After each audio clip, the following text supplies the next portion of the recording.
आप सभी के स्मरण में होगा कि इस अधिक मास में 33 चीजों का दान दिया जाता है।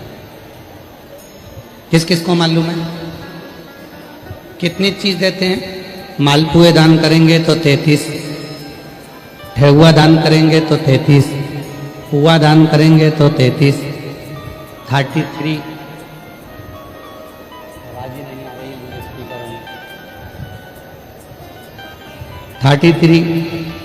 33 चीजों का दान दिया जाता है अधिक मास। कभी आपने किसी से पूछा कि ये 33 चीजें ही दान क्यों करी जाती है?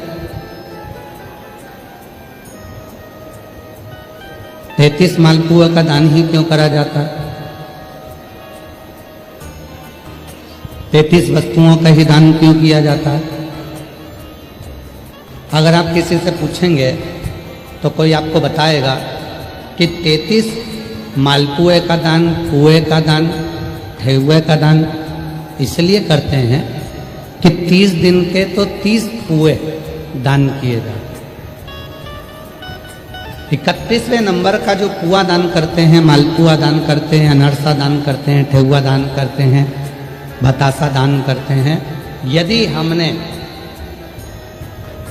अपनी बहन बेटी के घर का अगर कुछ खा लिया होता है तो उसका दोष ना लगे, उसके लिए 31वें नंबर का पुआ दान होता है।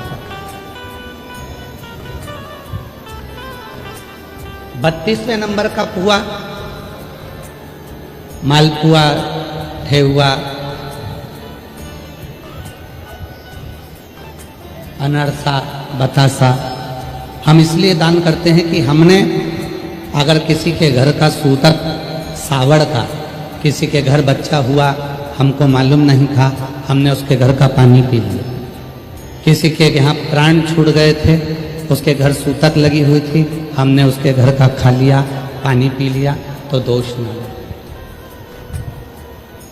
ये 32वें नंबर का जो पुआ होता है, ये हमें उस सूतक सावड़ के अन्न का भाग या जल का भाग हमने जो ग्रहण करा होता है उससे मुक्त कर दे। और 33वें नंबर का पुआ हम इसलिए दान करते हैं अधिक मास में। 33 मालपुओं में 30 दिन के तो 30, 31वां बेटी के घर का खाया हो, बहन के घर का खाया हो तो दोष ना लगे। 32वां सूतक और सावड़ का अगर खाया है तो दोष ना लगे। और 33वां पुआ इसलिए दान किया जाता है कि हमने किसी ब्राह्मण के घर का, किसी गुरु के घर का यदि कुछ पाया है तो उसका दोष न लगे, इसलिए 33 पुओं का और 33 मालपुओं का दान किया। 33 पुओं का।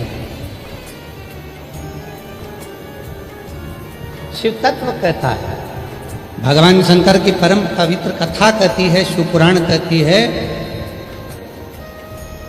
कि भगवान शिव की जो आराधना साधना आप और हम करते हैं, जैसे प्रदोष का दिन आ जाता है, हर महीने की शिवरात्रि आ जाती है, आप लोगों के स्मरण में नहीं रह पाता कि आज प्रदोष है,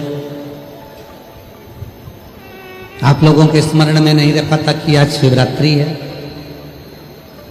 कई लोग ऐसे हैं, कई मेरी बहनें ऐसी बैठी हैं, कई मेरी जीजियां बैठी हैं, कई मेरे जीजा बैठे हैं, कई मेरे बेटा, कई मेरी बेटियां, कई मेरे बुजुर्ग माँ बाप कथा में ऐसे बैठे हैं, उनके स्मरण में नहीं रहता कि आज शिवरात्रि, उनके स्मरण में नहीं रहता कि आज प्रदोष। वो तो अपने कर्म में लिप्त रहते हैं, कार्य में लगे रहते हैं। कोई दुकान जा रहा है, कोई नौकरी पर जा रहा है, कोई काम में लगा हुआ है, कोई किसी काम में लगा हुआ, उसके स्मरण में नहीं रहता। पर अनायास, भले आपको याद नहीं है, भले आपके स्मरण में नहीं है, फिर भी यदि आप भूल से भी प्रदोष के दिन, प्रदोष काल में अगर शिव जी के मंदिर में जाकर मात्र शिखर का, शिवलिंग का या नंदी का या शिव के द्वार का दर्शन मात्र कर लेते हो तो ये मानव का शरीर बार बार नहीं मिलता, इससे मुक्ति प्राप्त हो जाती, मोक्ष हो। पुनरपि जननम पुनरपि मरणम, बार बार जन्म और मृत्यु के प्रपंच से निकलना है तो हमें शिव की शरणागति को ग्रहण करना।